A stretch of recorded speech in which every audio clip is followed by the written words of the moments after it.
So ayun na nga mga sangkay, ipinakita na po sa international ang mga lugar o mga kampo ng Iran na nilusob po nito mga puwersa mula po sa Israel.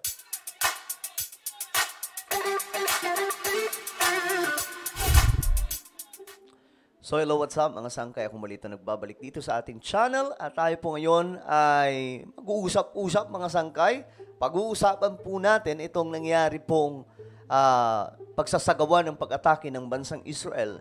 International news, international update tayo mga sangkay, no? Anyway, kung ikaw ay solid sangkay, mag-comment ka po sa ibaba ng hashtag solid sangkay kasama po ang inyong mga lugar o inyong mga lokasyon.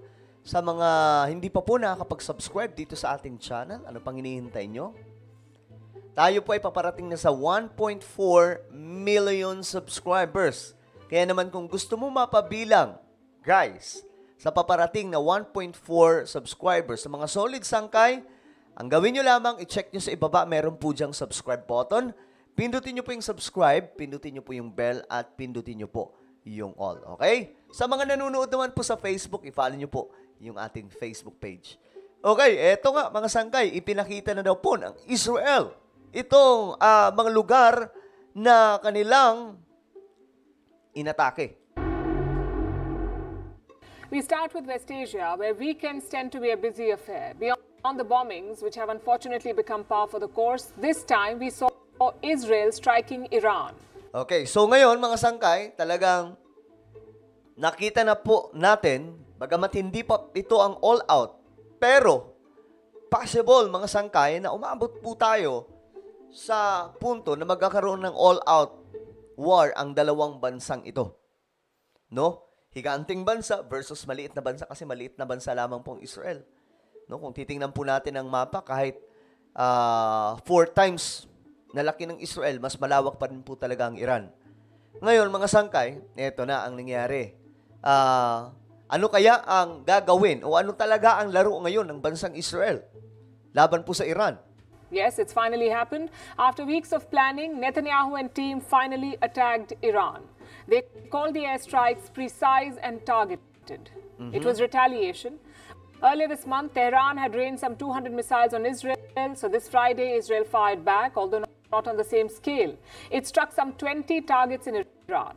And in the run-up to 20 targets daw po doon sa Iran. Ulitin natin mga sangkay. So not on the same scale. It struck some 20 targets in Iran. 20 na target mula po sa Iran. Ito po ay mga base militar nila na tinarget mismo ng bansang Israel. At alam nyo guys, ang ginamit po ng Israel ay hindi basta-basta na weapon. Dahil mismo ang kanilang Air Force yung pumunta doon at nagpaulan mga sangkay ng kanilang pag-atake. So ganun po kalala ang ginawa. Kiniklaim ng Iran na hindi masyado mga sangkay para lang hindi mapahiya sa international. Hindi daw masyado ang ginawang pag-atake ng Israel. Pero mga sangkay, hindi magsisinungaling ang mga ebidensya. No? Ayon nga po sa mga expert, nakakapanlumo daw po ang ginawa ng Israel dahil yung mga ginawa nilang pag-atake ay papunta po mismo sa air defense nitong Iran. So paano pa sila lalaban ngayon sa Israel? And in the run-up to this, there was a lot of speculation. Would Israel attack Iran's nuclear and oil facilities? Yun ang mahirap mga sangkay. Halimbawa kung pati ang oil facilities ang ano ng Israel, atakihin, damay-damay po tayo niyan. Buong mundo manadamay dyan, tataas po talaga yung oil. Some hawks in Israel certainly wanted to, but Netanyahu seems to have given in to American pressure. He opted for a limited operation, firing at Iran's defense system, its drone bases and weapons production facilities. So instead na kasama ang mga nuclear or oil facilities, kasi yun dapat ang target nila, kasama po yun mga sangkay, talagang palulubugin nila ang Iran. Kaya nga lang mga sangkay, may American pressure daw. Pero I don't see mga sangkay na may American pressure kasi kilala po natin ang Israel. Lalo-lalo na po itong si Netanyahu. Hindi po yan basta-basta makikinig mga sangkay kung wala lamang po kabuluhan. So, tingin ko, ito yung pinaka-best na decision ng ginawa po ng Israel. Kasi kung ginawa po nila pati ang oil idamay, buong mundo po, mga sangkay, magsasuffer. Ewan ko lang kung hindi po tumaas ang presyo ng oil sa market, no? Specifically, the missile and drone units around Tehran. Let's show you some pictures. Ayan. Okay, mga sangkay, ito po ang nuclear site nila. This is one of the sites that the Israelis hit. Apparently, Iran had built this to test nuclear weapons. Okay, ito daw po yun, mga sangkay, oh. Ito yung mga na-damage na inano po, mga sangkay, talagang nilusob ng Israel. The IDF attacked it with jets and drones, and Netanyahu says, mission accomplished. He says Israel has achieved all of its goals. The attack in Iran was precise and powerful and achieved all of its objectives. 4 Iranian soldiers were killed in this attack, and Tehran has vowed to avenge their death. Ayan na. Nangakong maghihiganti sa Israel. Pero, ang tanong dito, paano nila kaya gagawin ito? Iran's president said they would give a quote-unquote appropriate response. At the same time, he said Iran does not want a war, and his statements have been measured and guarded. It's like both sides are going through the motions, Iran and Israel. They don't want to be seen as weak, but they want to avoid an escalation. Okay? So, dito medyo kalmado ang Iran, mga sangkay. Sabi nila, maghihiganti sila. Pero ayaw po nila ng gera, mga sangkay. Hindi dahil mahina sila, sabi po ng Iran, pero ayaw lang daw talaga nila lumala ang sitwasyon.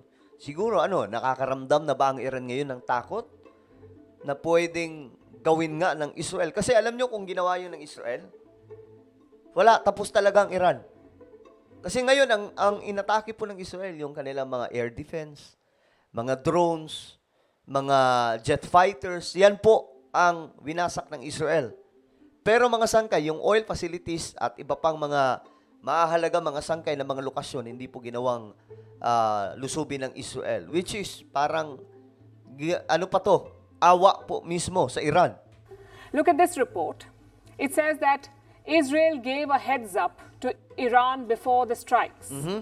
It sent several messages to Tehran, which were delivered by intermediaries. Through these messages, Israel told Iran that it was planning to strike. Grabe, may message pa? Hindi pala surprise ang paglusob nito. It also outlined the targets and shared details like which sites will come under attack and which ones will be avoided. But why would Israel do this? Oo nga. Yan ang tanong. Bakit nga ba ginawa ng Israel na pinaalam pa sa Iran ang kanilang gagawin, lalong-lalo na po yung mga lokasyon? To minimize damage on the Iranian side, so that they don't feel compelled to launch a counterattack. Basically, Israel tried telling Iran, let this be the last attack. Unless you escalate from here, we won't strike again. But if you strike back, if you harm Israeli citizens, then the IDF will come back with greater force. Nako. Yung pala ang message. Kumbaga, ito yung huli naming pag-atake sa inyo. Kaya pala nag-send sila ng message. Nagbigay po sila ng warning. Pero sabi dito, pero kung maghihiganti kayo at gagawin nyo ulit, kasi ang ginawa po ng Israel ay paghiganti lamang po sa ginawa nila na pagpaulan po ng missile. Ngayon, sabi ng Israel, kumbaga, sige, gagawin namin to. Ito ang mga lokasyon na atakihin namin. Pinaalam pa mismo sa Iran, no? Grabe din. Pero, yun pala ay may malalang warning. Pag kayo ay gumawa pa ng isang akbang laban sa amin, babalikan namin kayo. Yun ang malalang warning ng Prime Minister ng Israel. Of course, Israel has neither confirmed nor denied any of these reports. These two countries, remember, are sworn enemies. They have no diplomatic relations. Iran does not even recognize the state of Israel. So officially, Israel would never confirm giving a tip-off to the Iranians before an attack. But it does make sense, this strategy, this approach gives two messages. One, Israel doesn't want an escalation from here. And two, it has also demonstrated its capabilities. It has shown Iran its reach, how its jets can breach the Iranian airspace and strike targets with pinpoint accuracy. Okay, so Ang message daw dito mga sangkay, na ayaw ng Israel, yung ginawa nila na pagpapaalam muna sa Iran sa kanilang gagawin sa kabila ng katotohanan na itong dalawang bansang to, talagang mortal na magkaaway. Itong Persia or Iran against Israel. Ngayon, mga sangkay, ayon po dito, nagpadala ng message ang Israel. Ito yung mga lokasyon ng atake namin.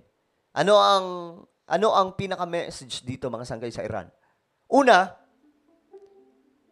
siyempre, maintindihan ng Iran na ayaw ng Israel ng gera laban sa kanila. But the second one is, mga sangkay, pinakita ng Israel ang kanilang kakayahan na kaya nilang pumasok mismo sa loob ng Iran. Nakita nyo naman mga sangkay, di ba? Ang Air Force mismong andon, nagpaikot-ikot po sa Iran. Ewan ko, nakakatakot na part ito sa mga citizens doon, mga sangkay, no? Pero ayun nga po, nagawa ng Israel. But most important warning is, pinapakita ng Israel na kapag gumawa ang Iran na maling hakbang against Israel, nauulitin na naman po nila ang kanilang ginawa.